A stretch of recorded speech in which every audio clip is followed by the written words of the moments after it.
మంచిర్యాల జిల్లా లక్షపేట్ పట్టణంలోని ఇటికల స్టేజి సమీపంలో NH-63 రోడ్డుపై అర్ధరాత్రి 12:30 రెండు లారీలు ఎదురెదురుగా ఢీకొనడంతో cement load tanker driver Tallapalli Srinivas అక్కడికక్కడే లారీలో ఇరుక్కొని తీవ్ర గాయాలై మృతి చెందాడని ఎస్ఐ గోపతి సురేష్ తెలిపారు.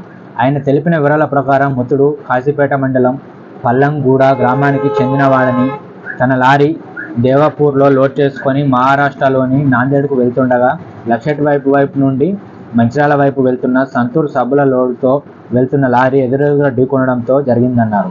ఈ ప్రమాదంలో రెండు లారీలు నుజ్జునుజ్జై రోడ్డుపైనే ఉండడంతో రాత్రి సుమారు 3 గంటల పాటు ట్రాఫిక్ నిలిచిపోయింది. లక్షపేట సీఐ రమణమూర్తి, ఎస్ఐ సురేష్ సిబ్బందితో కలిసి 2 క్రేన్లు, జేసీబీల సాయంతో లారీల్లో ఉన్న డ్రైవర్ శ్రీనివాస్ మృతదేహాన్ని బయటకు తీశారు. రోడ్డుపై నుండి లారీలను తొలగించి వాహనాలకు లైన్ క్లియర్ చేశారు. ప్రమాదానికి కారణమైన లారీ డ్రైవర్ను సచిన్ కుమార్కి గాయాలు అయ్యాయి.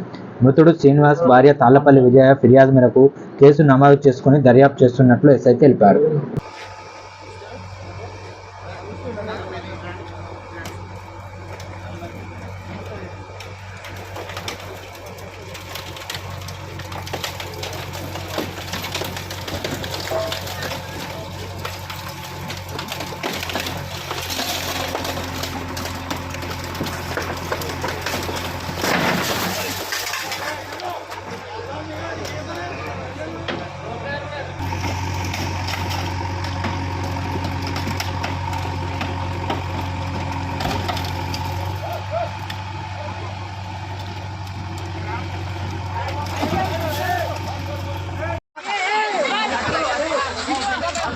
నేను మీ సబ్బుని మీ అక్క మీ అందరికీ అయితే తాగుండు.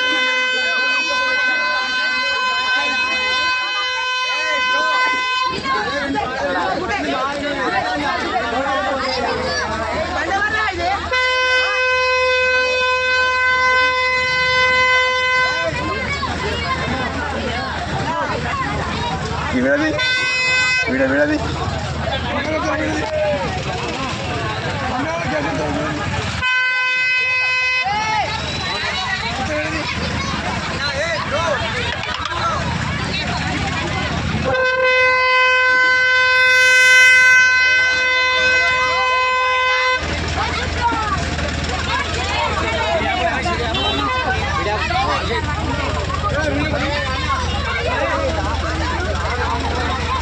అన్నా